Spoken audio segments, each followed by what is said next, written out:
Donc là, c'est un plan, pourtant, c'est, on peut le dire, un choc fiscal, et il est de 60 milliards. Le marché s'ajuste, hein, c'est tout. Donc les plus faibles peut-être meurent, mais ceux qui sont solides ne mourront pas d'une fiscalité accrue temporaire. Pour moi, je pense que la possibilité d'un conflit ne baisse pas, elle augmente.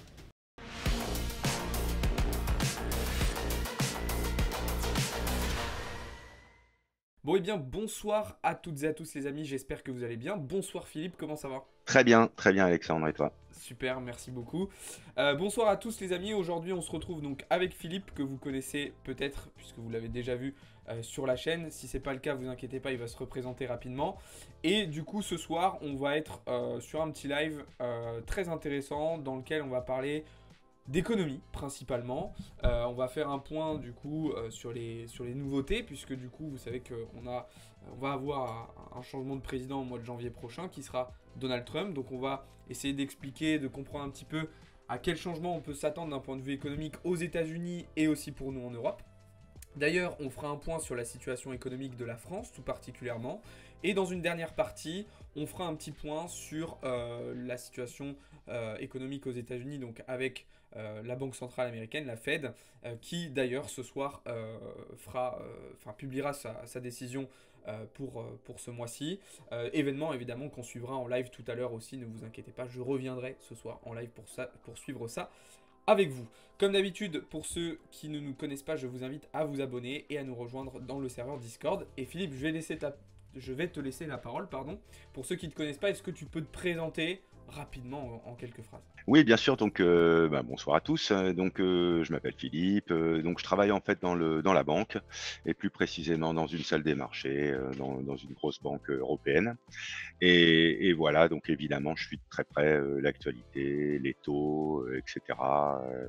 D'où ma présence aujourd'hui, donc qui est de vous donner effectivement un maximum d'informations, hein, tout en rappelant bien entendu que pour ma part, je ne m'inscris jamais en conseil. Il s'agit là que de vous donner des pistes de réflexion pour vos investissements, notamment. Exactement, tout à fait. Alors, le premier sujet qu'on va aborder ce soir, évidemment, je le disais à l'instant, c'est donc la question de Donald Trump, qui a été donc élu un petit peu plus tôt dans la semaine. Grosse victoire face au camp démocrate, puisque, pour le rappeler quand même, là, Donald Trump a gagné le vote populaire, mais aussi les républicains ont gagné voilà, au Sénat, à la Chambre des représentants. C'est une victoire un petit peu globale du camp républicain. Euh, Moi, j'aimerais savoir quel regard tu portes là-dessus d'un point de vue économique et surtout à quoi on peut s'attendre déjà au sein des États-Unis comme changement. Est-ce qu'on peut s'attendre à des changements positifs, négatifs? On voit que globalement, les marchés ont bien réagi pour le moment. Alors sans doute aussi parce que voilà, le stress de l'incertitude est passé.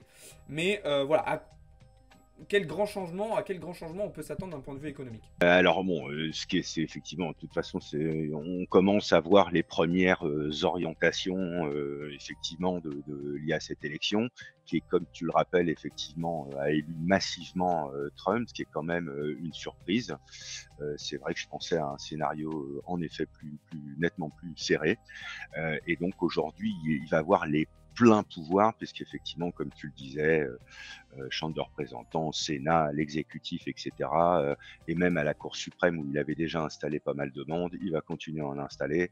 Donc vraiment, c'est les pleins pouvoirs. Euh, donc évidemment, bon bah c'est toujours un peu, ça m'a quand même un petit peu surpris.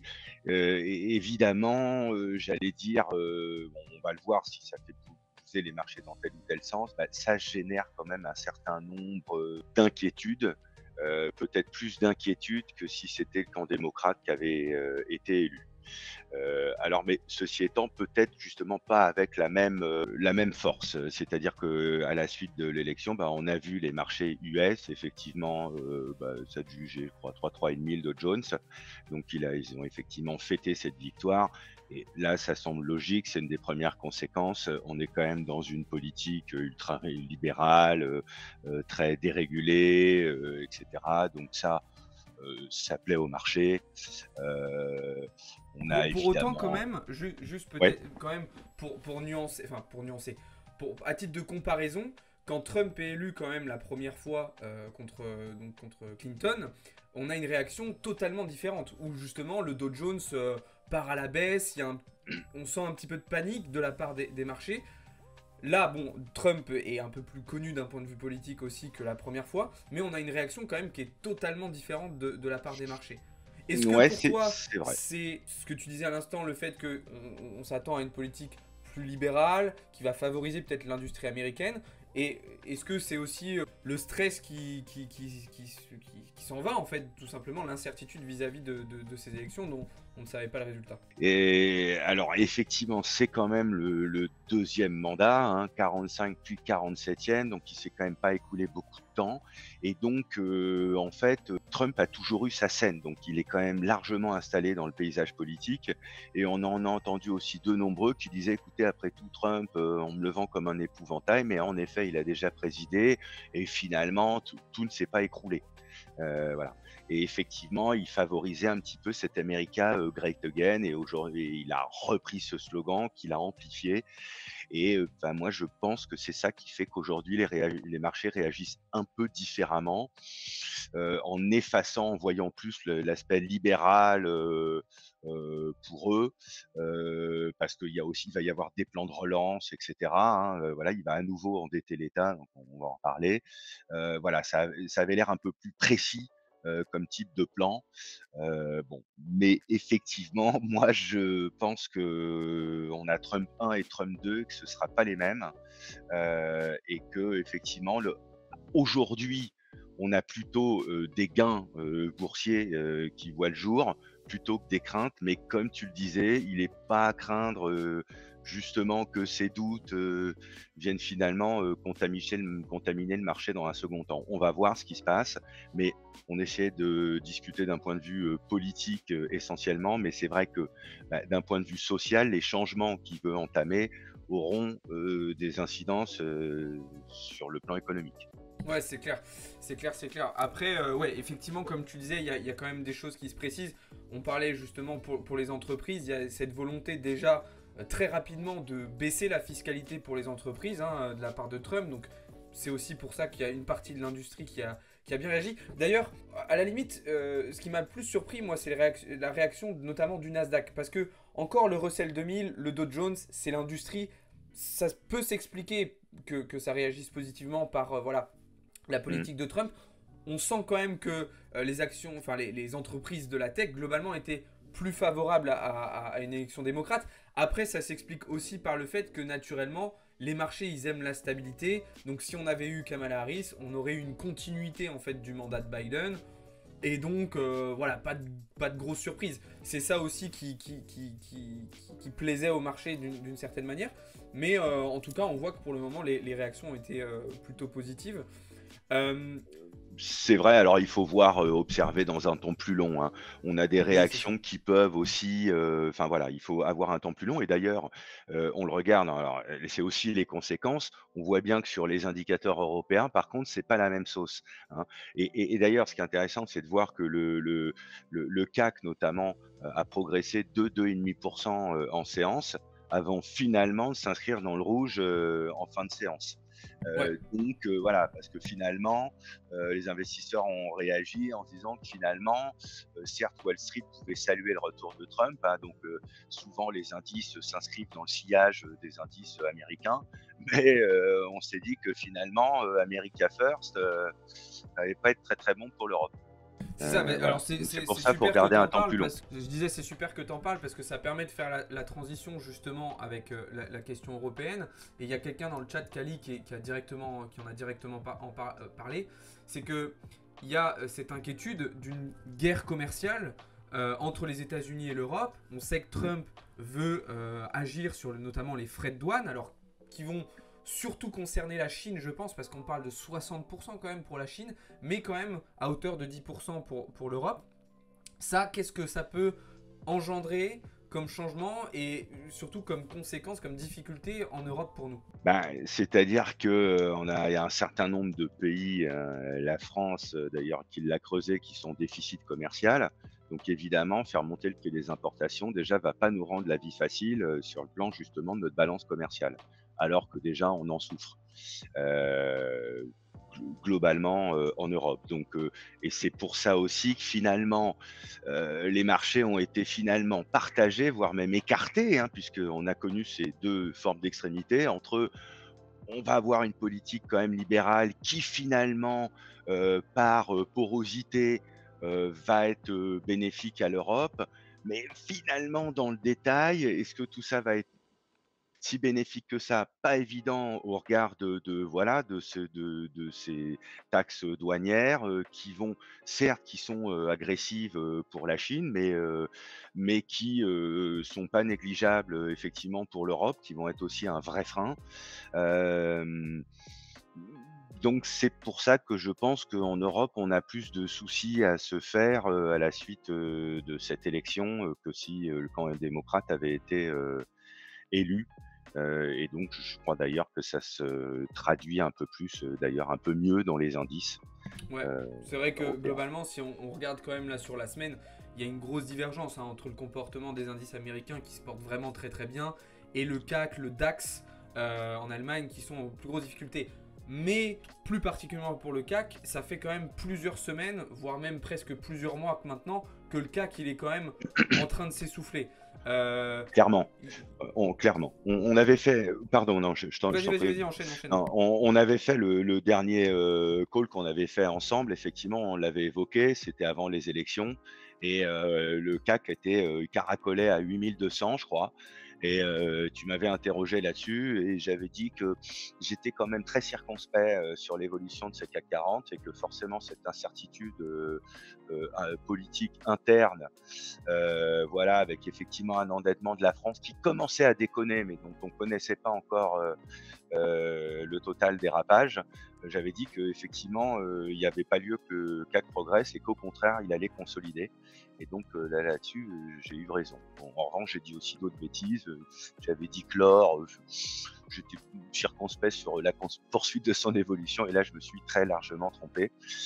Pourquoi aussi? Parce qu'effectivement, quand même, l'accroissement, je ferme la parenthèse, des problèmes géopolitiques font que non seulement effectivement tout le monde achète de l'or, mais y compris maintenant c'est une nouveauté, les banques centrales. Et donc ça vient justement influer cette tendance de fond qui a permis une hausse très forte de l'or. Je ferme la parenthèse. Ouais, tout à fait. Pour revenir quand même sur le CAC du coup et sur la situation plus particulièrement française, tu as parlé effectivement de notre déficit pardon, commercial qui se creusait encore plus. Là, il y a une incertitude encore concernant le budget en France, globalement la politique. Euh, Mmh. on voit quand même qu'il y a un certain nombre d'entreprises qui flippent. On a parlé cette semaine de la fermeture d'une entreprise Auchan, Ouais, Michelin. ouais, On a exact. le FMI qui nous alerte de plus en plus sur notre santé économique. On a des premières agences de notation qui ont abaissé notre note. Ça commence à sentir quand même pas mal le roussi. Mmh. Quel regard tu portes sur tout ça là actuellement? Alors, c'est clair qu'on regarde les choses, d'assez près. Bon, globalement, de toute façon, il faut aussi voir que, la situation outre-Atlantique, économique n'est pas la même, qu'en zone euro. Grosso modo, on a, une croissance qui est très résiliente, aux États-Unis, hein. On est de l'ordre de je crois 2,5, 2,8, Ouais, hein. 2,8 les résultats de semaine dernière. Voilà, alors on a une inflation core qui est au-dessus des 2, qui est à 2,2 si tu veux, mais voilà une belle croissance, un quasi plein emploi, enfin voilà donc des quand même des stats économiques, quand même des fondamentaux assez bonnes, un sentiment d'ailleurs économique, bon, même, les PMI manufacturiers sont de bonne facture, les services sont excellents, versus l'Europe où globalement, déjà c'était compliqué. On est dans une croissance qui est très molle. Si on regarde les services, on est au-dessus de 50 en fait, hein, je rappelle au-dessus de 50, on est en expansion, en dessous on est en contraction et quand on regarde l'industrie, c'est je crois le 28e mois consécutif qu'on est en contraction, donc tout ça effectivement et que ça commence à se densifier. Donc en effet, je crois qu'il y a un découplage où, en effet, les acteurs, les corpos, commencent à, prendre un petit peu peur, heu et d'où d'ailleurs, en fait, je pense une politique des banques centrales qui va se découpler un peu, parce qu'elle, la banque centrale, commence à avoir, notre banque centrale donc commence à avoir une certaine urgence à abaisser les taux de façon un peu plus agressive, alors que, outre-Atlantique, il y a une urgence beaucoup moins certaine. Voilà, donc en effet, il faut et c'est pour ça que le marché s'est un peu décalé, ces dernières, semaines, avant même les élections. C'est qu'on voyait, la courbe des taux, bon, se replier, mais progressivement et là, on a eu quand même une baisse des taux, sur la courbe généralisée, hein, sur la courbe des euros, où on voit bien que ça s'est affaissé effectivement sur décembre maintenant, oui. Le marché price entre 25 mais commence à tendre de plus en plus vers 50 points de base de baisse Yes. pour Bah, donner du souffle au marché. ouais, c'est ça. Bah, de toute façon, c'est déjà aussi ce qui avait marqué la situation exceptionnelle du fait que la BCE avait baissé ses taux avant la Fed, hein, au printemps dernier. C'était quelque chose d'un petit peu inattendu. Et comme tu l'as très bien expliqué, qui s'explique tout simplement parce que la Fed disposait et dispose encore d'une marge de manœuvre beaucoup plus grande que la C'est BCE, ça, qui était en fait un peu dans l'urgence de baisser les taux pour c'est ça, préserver la situation économique. Mais c'est ça. juste du coup, pour revenir plus particulièrement à la France, et après on va pouvoir faire justement la transition sur la Fed et sur ce soir du coup.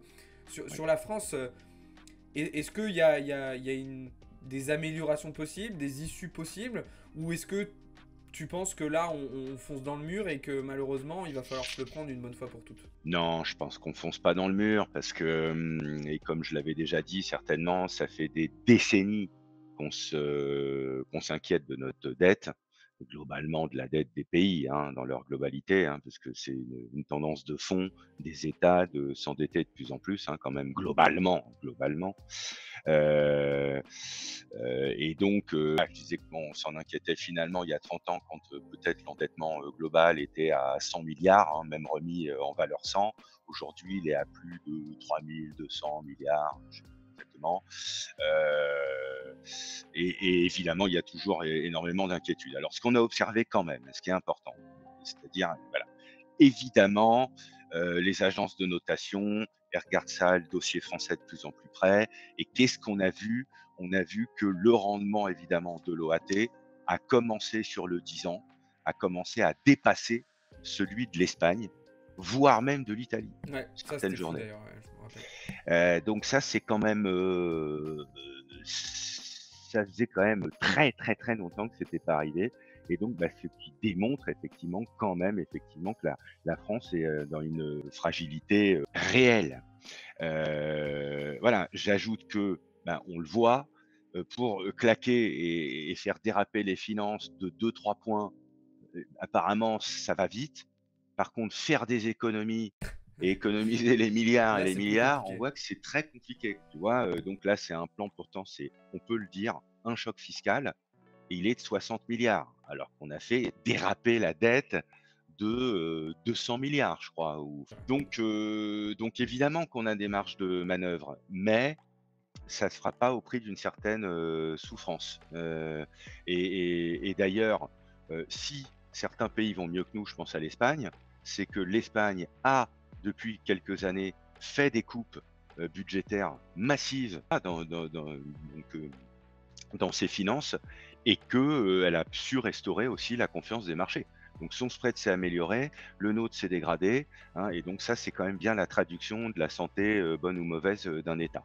Et Voilà, j'ai donc l'impression qu'on veut pas le ouais, faire, nous, justement, en France. On veut pas passer par ces coupes, on veut pas passer par ces efforts-là. En tout cas, l'État ne veut pas le faire. Il compte sur les entreprises ou les gens pour le faire. Mais l'État en lui-même, l'État-providence, ne veut pas le faire. Je prends un exemple récent mmh, qui a fait un petit peu de bruit dans l'actualité. On a vu plusieurs articles sortir sur le mobilier de l'État ouais, qui était j'ai vu ça. dépensé par an. Moi, j'ai été effaré de la somme. Alors, il faudra vérifier. Je trouve ça énorme, 155 milliards. J'espère que Alors, c'est pas autant, mais même si c'est que la moitié, c'est mmh, déjà beaucoup. alors j'ai vu le chiffre aussi et je dois dire que j'ai essayé de me dire: «Ça doit se débunker ça», parce Ouais, que c'est ce que ça je me me suis dit paraissait aussi. surréaliste, le chiffre me paraît surréaliste et d'ailleurs il y a une espèce d'astérix, mobilier. et autres, parce que je sais plus, au début, on nous parle de, je sais plus quoi, des casseroles, enfin, je sais plus quel truc, des crayons, je crois, pour 155 Ouais, des milliards. Donc là, je me lampes, suis dit: ouais, «Non, c'est ça. non, non, non, non, tous les crayons de la terre réunis, ça ferait même pas 155 milliards d'euros». Donc ça doit englober je ne sais quoi, mais tous les actifs et donc qu'est-ce qu'on entend par actif? Meubles liés aux immeubles, immeubles par destination, j'en sais rien, donc voilà. Mais effectivement, quand tu dis, on a des efforts à faire, ça doit passer aussi par, des coupes, au niveau de la vie, somptuaire, de l'État, quoi. C'est pas admissible. C'est en effet pas admissible, et c'est pour ça que les gens commencent à se cristalliser. On nous demande de faire des efforts et par ailleurs, on voit effectivement une gabegie au niveau de l'État. Donc ça, c'est effectivement de moins en moins supportable. Donc des économies, ouais, en effet, je pense qu'on peut en faire beaucoup, beaucoup, mais beaucoup. Quand je dis beaucoup, c'est des milliards, bah, peut-être même des dizaines de Ouais. milliards. Bon, mais là, on parle de plus de 3 000 milliards. Donc voilà, certes, des marges de manœuvre existent, mais elles sont pas. On va pas trouver 500 yards comme ça, hein, tu vois. Même trouver 50, c'est compliqué. Tout le monde souffre d'un seul coup. Voilà, parce que c'est le problème, c'est que quand tu donnes de l'argent aux gens, ils s'en souviennent plus 6 mois plus tard. Mais quand tu leur redemandes de redonner un peu, en fait, ou de mettre un peu la main à la poche, là, c'est terrible pour eux, quoi. Mais la réalité, c'est que, je l'avais dit, une partie de cette dette est liée au Covid et qui est liée au fait que, bah, en fait, on a donné beaucoup d'argent aux Français pour qu'ils évitent de déposer le bilan. Et à l'époque, tous en réclamaient. On disait: «Ah, on va tous mourir, donc il faut absolument nous financer parce que vous Bah, c'est comprenez, c'est tout le seul». quoi qu'il en Alors coûte de Macron, exactement, de toute donc le façon. quoi qu'il en coûte, ça a coûté un bras, mais on va pas se mentir, est venu à ça s'ajouter à ça un dérapage des finances publiques parce qu'il y a pas d'autre nom et franchement, c'est historique un tel dérapage. C'est impressionnant. Là, on nous parle d'erreurs techniques, elle est lourdingue l'erreur parce que, C'est fou en vrai, c'est même fou. en bourse, un gros doigt, ça peut faire mal, mais là, ça se voit quand même beaucoup plus vite, quoi, hein, oui, c'est assez fou quand même. Et Et là, je trouve que c'est quand même, un peu irresponsable et là, je pense que Bruno Le Maire, il va continuer à prendre des pagaies pour nous expliquer comment il en est arrivé là. et malheureusement, il rendra pas vraiment de compte Bah, parce que voilà, malheureusement, il en rendra peut-être pas compte, c'est ça le problème. mais Mais ouais, en effet, on est voilà, tout à donc fait d'accord, ouais. effectivement, c'est embêtant, les principales conséquences, bah, c'est que ça renchérit la dette, donc qui dit renchérissement de la dette dit des intérêts de la dette, hein, parce qu'il y en a quand même une bonne partie qui est à taux, variable, donc ça veut dire effectivement que, bah, on paye plus d'intérêts sur notre dette, donc c'est là où c'est compliqué. C'est-à-dire que c'est un cercle, C'est un vicieux. cercle vicieux, ouais, On c'est ça. essaye de chercher, de l'argent, mais en même temps, comme on paye plus cher la dette, notre effort, se stérilise et d'ailleurs, on nous dit il faut aller chercher 60 milliards. Mais attention, parce qu'en face, donc on calcule des rentrées fiscales et là, faut pas se tromper aussi, parce que 0,1 point de croissance, c'est des milliards et des milliards qui Ouais, s'en c'est ça. vont, en plus ou en moins. Voilà, donc voilà, les méthodes existent, mais à mon avis, ce sera douloureux et sur un temps long pour revenir sur, des déficits, Plus raisonnable, on va plus dire. voilà, beaucoup plus Ouais. raisonnables.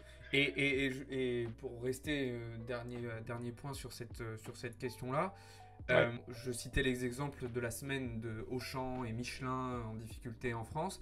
Est-ce que Mmh. t'as. Il y a Total aussi qui a menacé aussi de se barrer.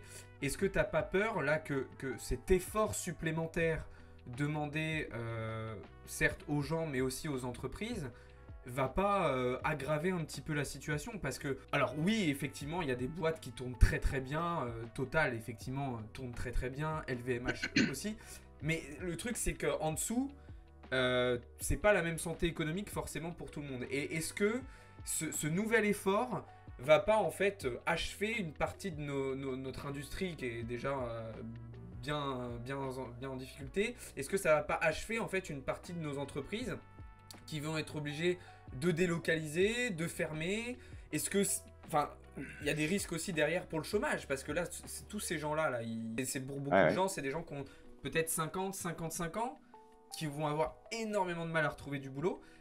Est-ce que ce choix-là, en fait, de demander un effort supplémentaire, il n'est pas ultra risqué de la part du gouvernement, quoi?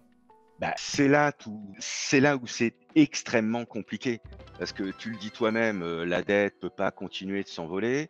et tu le dois de toi-même dans un second temps. Oui, mais on peut pas demander Ouais. des efforts au moment où, c'est compliqué pour les gens, et cetera. Ah oui, donc qu'est-ce qu'on fait? Et c'est d'ailleurs la raison pour laquelle, en effet, on a même certains économistes qui disent: «Ben, tant pis, c'est pas au moment où les choses vont mal qu'il faut faire à nouveau des coupes budgétaires. C'est au moment où les choses vont bien qu'il faut se dire: "Tiens, il y a du gras", et c'est là où il faut le faire. Malheureusement, évidemment, il y a du gras, donc souvent on fait la Ouais. fête et on oublie de penser qu'il faut être rigoureux à ce moment-là. Et donc voilà, certains se disent: «Non, parce que attention, ça peut provoquer un effet qui se coule négatif». Voilà, on fait de la coupe, résultat, bah, du coup, on a moins pour consommer, donc du coup, on a une économie qui est chancelante, moins bonne que les autres, et du coup, bah, ça provoque, un espèce de cercle vicieux, qui est pas bon. Voilà, donc c'est tout ce qui est compliqué. Et bon, en même temps, je pense que quand même, il faut finir par être raisonnable. Et oui, tu vois, aux US, pour revenir aux US, ce qui fait monter les marchés, c'est que on prépare des plans de relance. Qu'est-ce que ça veut dire un plan de relance? Ça veut dire émettre de la dette à nouveau. Ça veut dire que les US n'ont toujours pas peur de s'endetter, alors que eux aussi sont super endettés. Ce qu'a fait la Chine aussi d'ailleurs, on n'en a pas parlé tout à l'heure, mais là donc il y a plan de relance US. La Chine il y a quelques semaines a annoncé un gros plan de Oui. relance aussi économique. Tout à fait, tout à fait. Très, très gros plan de relance de la Chine, même si les marchés ont été un peu déçus en disant que bon, ça allait pas totalement leur profiter parce que le plan était, notamment assez tourné vers la demande intérieure On de avait la vu Chine. d'ailleurs, on parlait tout à l'heure du CAC, qu'au moment de ces annonces de la Chine, le CAC s'était un petit peu valorisé, le secteur du luxe français avait bien apprécié, mais ça c'est pareil, ça s'est très vite essoufflé, on est Ouais. revenu sur les Ça niveaux s'est plus vite bas. essoufflé, mais effectivement parce que, bah, les valeurs du luxe, je rappelle que dans le CAC, ça pèse lourd. Je crois le quart. Donc évidemment, secteur, bah, dès qu'il est à la peine, ou au contraire, hein, ça se voit. Mais effectivement, je pense que quand même là, du côté du luxe, les taxations, c'est pas très bon.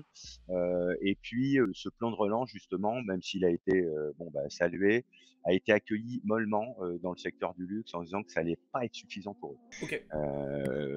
Voilà, voilà. Après te dire, pour répondre plus précisément à ta question, hein, pardon, j'essaie de Non, d'être, mais t'inquiète, vas-y. concis, mais alors évidemment, je vais essayer de pas faire de la politique, mais nécessairement faire de l'économie, c'est faire de la politique. Hem, Tu disais, voilà, est-ce que c'est bien le moment que les entreprises, notamment, se fassent des gros efforts, et cetera? Bon, chez les particuliers, on a beau dire, et en effet, il y en a qui sont en souffrance, qui continuent à l'être, il y en a peut-être plus, bon, c'est compliqué. Bon, il n'en demeure pas moins que les Français ont des bas de laine qui sont extrêmement conséquents. Voilà. Et pareillement, alors je le dis doucement, mais on dit que voilà, chez les retraités, certes, évidemment, il y a des gens qui sont modestes, et cetera, mais enfin, si on regarde les camemberts, c'est très clair, le pouvoir d'achat est quand même, pas mal dans leurs mains, et il y a des bas de laine qui sont considérables. Donc voilà, ça va. Pour les entreprises, alors oui, c'est vrai, bah, c'est toujours, mal accueilli, hein, surtout que, bah, on nous rappelle que on a la fiscalité la plus, prohibitive d'Europe, et cetera. Alors en fait, c'est plus ou moins vrai. Certes, elle est en fait vraie sur le plan de l'IS, des impôts sur le revenu, mais finalement, quand on vient y additionner toutes les niches fiscales, tous les montages, et cetera, bah, on se rend compte, et d'ailleurs chez les corpos et les très grosses, sociétés, qu'ils sont très, très loin de payer l'IS, de 25 bourses, ils en sont très loin en fait. Et là, on parle que pour les très gros. Moi, ce qui m'inquiétait, c'était justement juste en dessous des très gros, en fait. OK, OK. Alors juste en dessous, ça va être forcément plus compliqué. Maintenant, je rappelle que je crois qu'il y a s'il y a des surtaxations au niveau de l'IS, bah, c'est pour taxer plus de résultats, hein. Donc il ne s'agit pas d'obérer, j'allais dire le modèle de l'entreprise. Enfin, oui et non, mais je veux dire, c'est pas au niveau des marges que ça va se Ouais. dérouler, c'est au niveau du résultat net. Donc si la société elle fait 0, bah, qu'elle donne 10 de plus ou moins à l'État, ça fera 0 pour elle, tu comprends? Voilà, donc si elle gagne 100, certes, elle gagnera plus que 90, mais encore faut-il qu'elle gagne. Donc Ouais. voilà, ça l'empêchera pas de gagner. Mais effectivement après, ça c'est en termes de redistribution au niveau de son actionnaire ou de ses fonds propres qu'évidemment, bah, elle aura moins.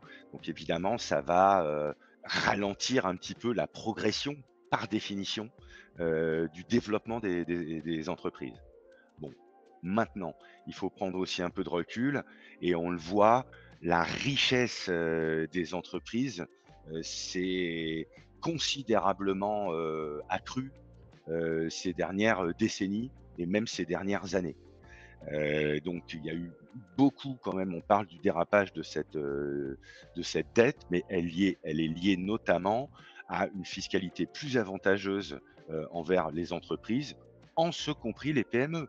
On dira ce qu'on veut. Mais voilà, il y a eu le CICE, il y a eu enfin il y a plein de petits avantages qui permettent quand même de donner du souffle, aux PME.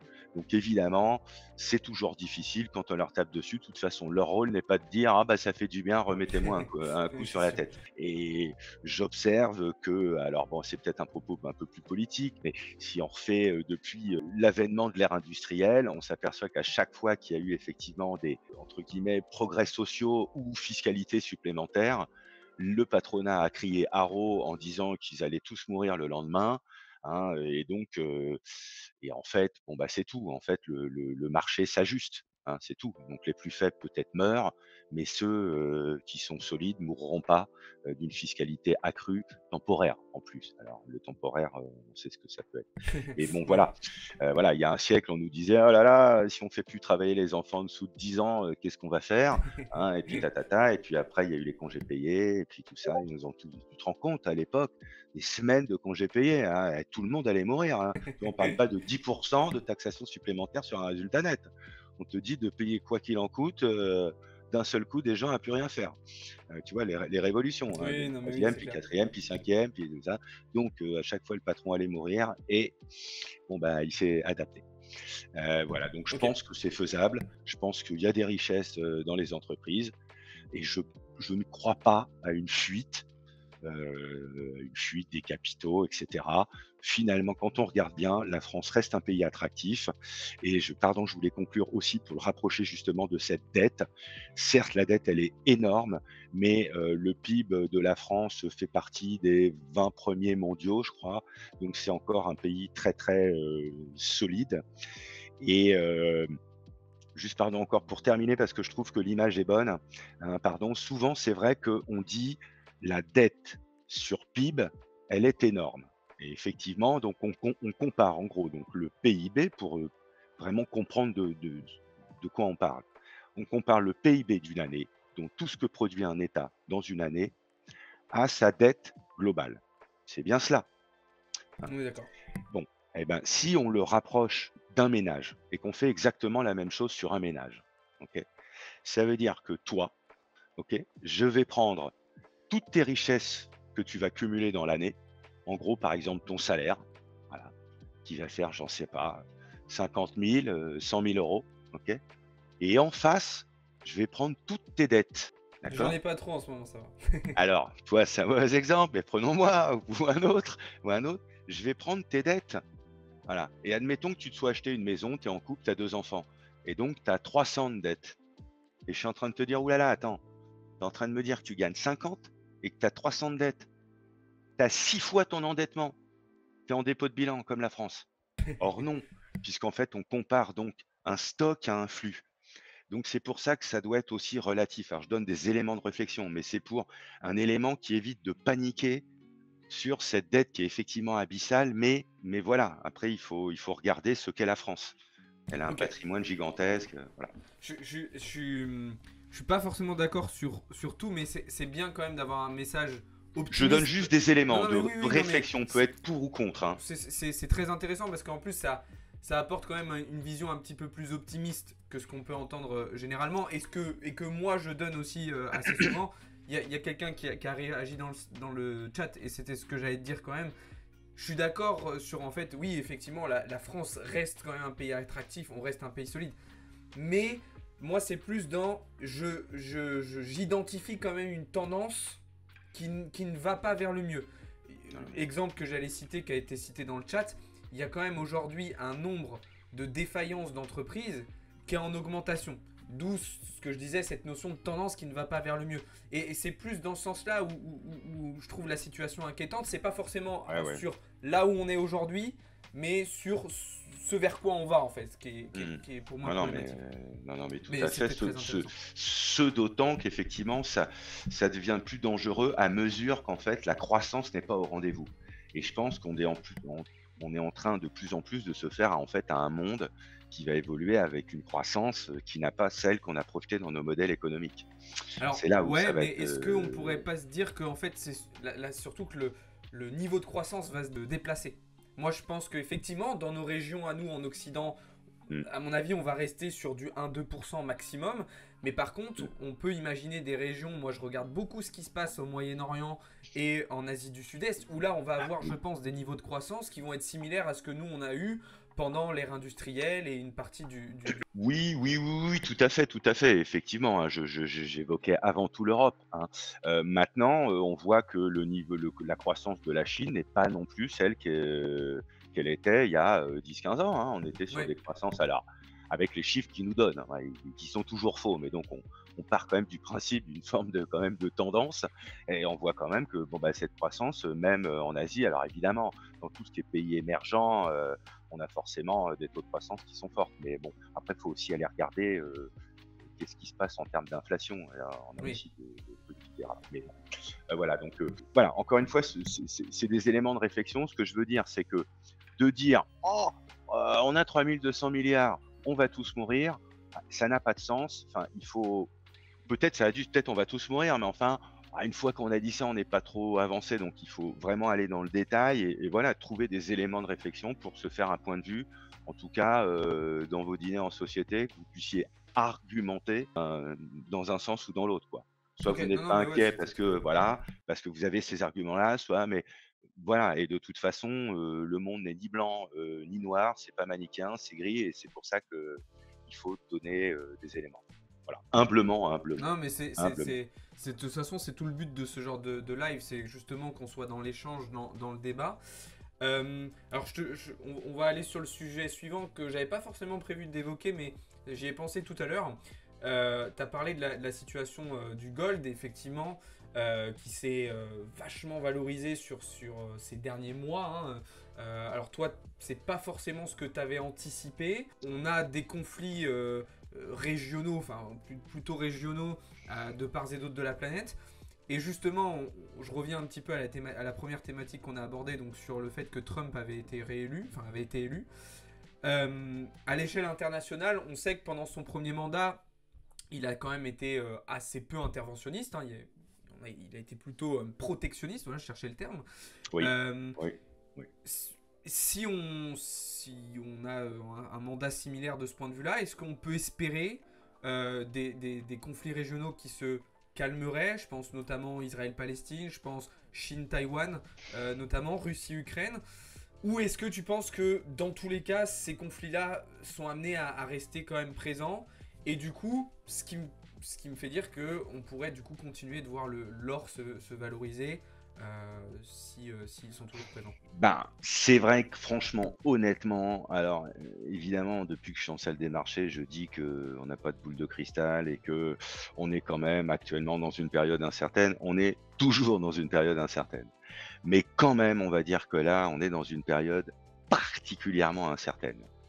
Et notamment justement du fait de ce conflit. Alors, pour répondre un peu plus précisément à la question, le fait que Trump arrive est une saine chose pour l'État hébreu. Évidemment, en Israël, ils se disent que voilà, ils vont être moins empêchés que si un démocrate, et on l'a vu, même si les réactions étaient un peu molles quand même, parce qu'on sait qui finance évidemment l'État d'Israël, hein. Je veux pas faire de politique, hein, non pas. Tout ça sont des choses quand même acquises. Derrière, il y a les USA qui financent très lourdement l'armement israélien, et Trump, étant pro-israélien, je pense, va poursuivre, voire même sans doute accélérer l'aide qui pourrait potentiellement amener à ce pays. Et donc, par voie de conséquence, pour moi, je pense que la possibilité d'un conflit ne baisse pas, elle augmente, au contraire. Moi, je pense que la possibilité d'un conflit augmente Ok, dans cette région et dans cette région. par exemple entre la Chine et Taïwan, est-ce que tu penses que ça peut avoir une incidence ou non, c'est trop décorrélé? Je, Ou sur la Russie et l'Ukraine. Je ne sais pas pour l'instant. Et on a vu pendant le mandat de Trump que là aussi sont beaucoup taquinés entre la Chine et les US. Et que bon, chacun essaie quand même de préserver son précaré, mais bon, voilà, s'en sort. Donc bon, je vois pas forcément de dérapage là-dessus. Bon, Taïwan, c'est toujours le sujet, mais bon, on a vu qu'il y a eu d'ailleurs des avancées de la Chine et que les USA n'ont pas vraiment réagi. Bon, bah, je vois pas trop de dérapage là-dessus, mais il faut avouer peut-être mes compétences limitées sur ce sujet, notamment sur cette région. Ok. Voilà. Et Après, il y a l'Ukraine aussi, où bah là, effectivement, je pense que Trump, lui, voit d'un mauvais œil le conflit russo-ukrainien et verrait bien le conflit s'arrêter. Et ça, c'est ennuyeux c'est ennuyeux pour l'Europe. Parce que ça veut dire que l'Europe potentiellement devrait mettre beaucoup plus la main à la poche si elle veut continuer à soutenir l'Ukraine. Bon, en même temps, tout ça n'est pas clair parce que on le voit aussi évidemment, Poutine ne se félicite pas du tout de ouais, l'arrivée de Trump. j'ai Hein, vu voilà, ça, ouais. c'est là c'est ce qui est antinomique. Potentiellement, il nous dit je vais stopper cette guerre en un jour, mais de l'autre côté, il nous dit, enfin voilà, ils sont des ennemis jurés.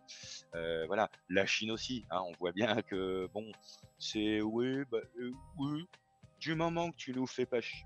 Ouais, c'est un peu ça, ouais. Ça va bien se passer. Donc, à défaut, ça va mal se passer. Donc, voilà. Sur les comos, c'est vrai que l'or, j'avoue que là, j'ai revu. Et quand bien même j'y suis pas allé à 1000, finalement, je commence à me dire, bah, à 1400, faut peut-être y aller. Bon, on est sur des niveaux qui sont assez hauts, mais voilà, j'ai quelques clients, tout ça. Enfin, j'entends des choses qui me laissent penser que peut-être des gens bien, des connaisseurs, qui me laissent dire en effet que peut-être il y a une tendance qui pourrait se poursuivre sur l'or. En tout cas, le contexte Ok. géopolitique ne plaide pas en faveur d'une décrue. Ok. Vous entendez bien, comme ça vous avez des petites infos les amis. Mais moi dans tous les cas c'est plutôt l'analyse que j'avais aussi sur du moyen. Petit mot sur le pétrole rapidement tant qu'on est sur les comos et puis après on passe Ouais, sur la question de la Fed vu qu'on parlait du conflit au Moyen-Orient. Moi ouais. j'ai été très très surpris par, je crois que je t'en avais déjà parlé d'ailleurs la dernière fois, par le peu d'emballement qu'on avait eu sur le cours du pétrole malgré Mm, l'intensification ouais, du conflit. J'ai eu un peu de mal à interpréter en fait le comportement du pétrole. Et c'est vrai que c'est quand même un peu surprenant. Enfin, on aurait pu s'attendre quand même à un pétrole qui allait prendre de la valeur, en tout cas au moins avoir des spikes haussiers par moment. Et en fait, même complètement. quand il y a eu des news en particulier, même quand l'Iran a attaqué ou quoi, il se passait quasiment rien. Enfin, c'est quand même assez bizarre. Comment tu penses que ça peut. Enfin, par quoi ça peut s'expliquer à ton avis? Alors, ben, j'ai longuement réfléchi. Parce qu'effectivement, moi, j'étais sur le pétrole, hein. Je surveillais très attentivement ce pétrole, hein, pour pas dire, autre chose. J'avais des amis notamment, voilà, qui, pouvaient potentiellement, regarder cet indice, hein, et le jouer.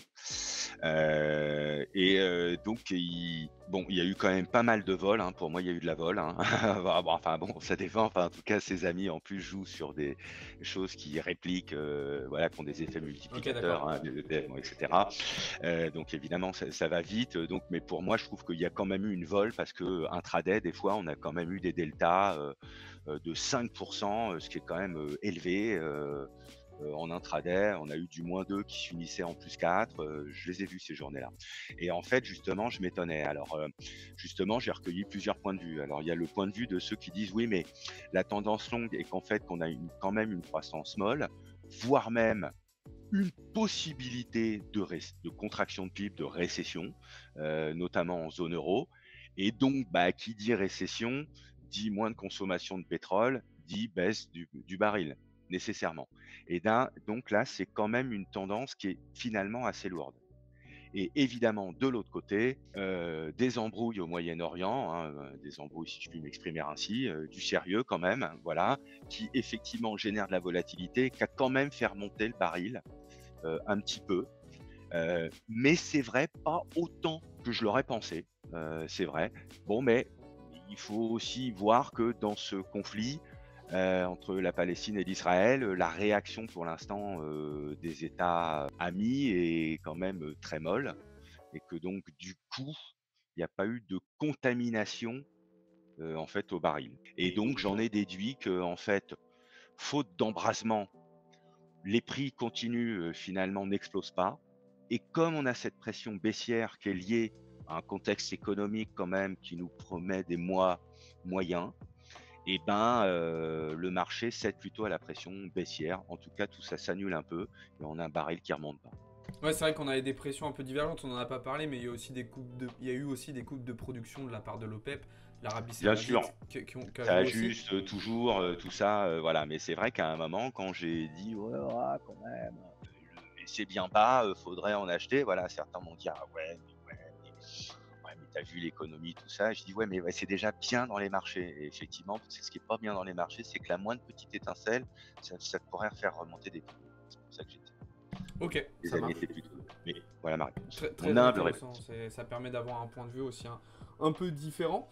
On va pouvoir passer au dernier sujet de ce live qui va permettre de faire la transition avec le live que je vous ferai ce soir, donc spécialement pour le FOMC, le discours et la conférence de presse de Jérôme Powell. Donc je vous rappelle que au mois de septembre dernier, on a eu une première baisse de taux de la part de la Fed, donc une baisse de 50 points de base, donc une baisse quand même assez agressive, ce qui d'ailleurs n'avait pas été forcément prévu. On avait eu un changement de consensus dans les 7 derniers jours précédents le FOMC du mois de septembre, hein. Donc une baisse de taux quand même assez agressive. Alors je sais pas si tu as tout suivi, mais on a eu quand même ces dernières semaines des petits changements, des petits résultats inattendus. Je fais référence notamment au rapport NFP, le dernier rapport NFP américain, où on a vu les créations d'emplois dans le secteur non agricole chuter à 12 000. Mmh. Je fais référence au rapport Jolt, pareil sur l'emploi, on a vu un emploi quand même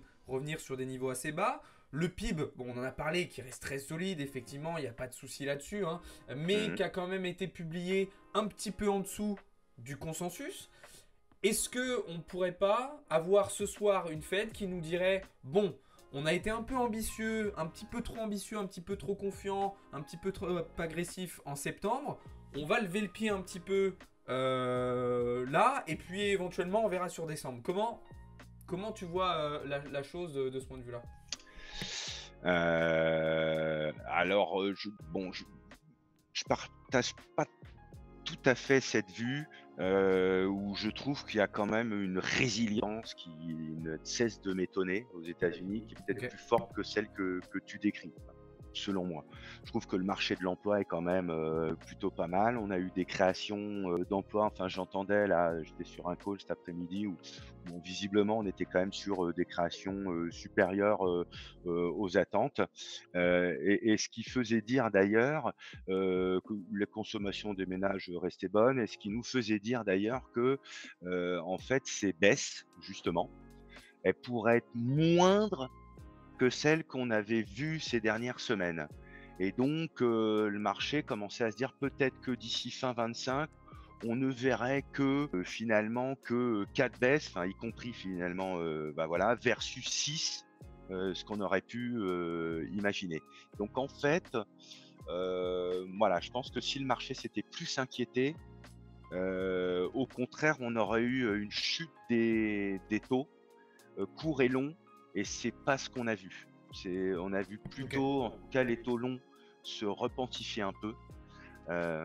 Voilà, donc Ok. Après, ouais, bon, je la trouve quand même relativement résiliente, mais voilà, on n'est jamais à l'abri, hein. Mais voilà, d'ailleurs, elle a vu quand même qu'à un moment, il fallait quand même qu'elle fasse attention, d'où ces 50 points de base, hein. Quelque part, elle a rattrapé. Alors c'est vrai que c'est pas d'habitude, c'est pas l'ordre, mais elle a rattrapé quelque part la banque centrale en disant: «Bah, finalement, j'ai pas trop démarré, je vais attaquer, plus fortement».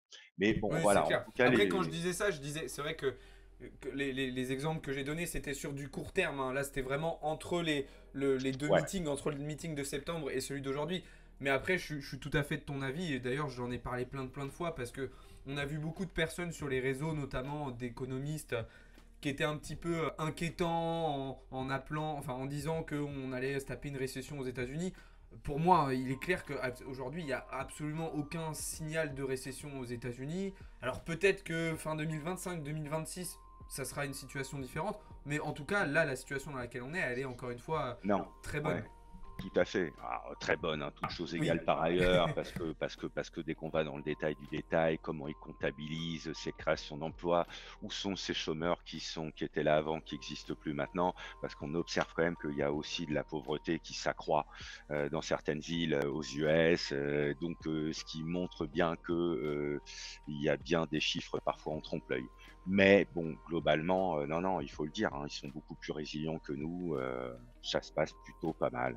Évidemment, tout n'est pas parfait, mais la croissance, en tout cas, est beaucoup plus solide qu'en zone euro, où elle est moins solide et plus hétérogène, forcément, Ouais, c'est par pas- construction. Ok, bah de toute façon, cette partie-là, les amis, on le verra ensemble ce soir.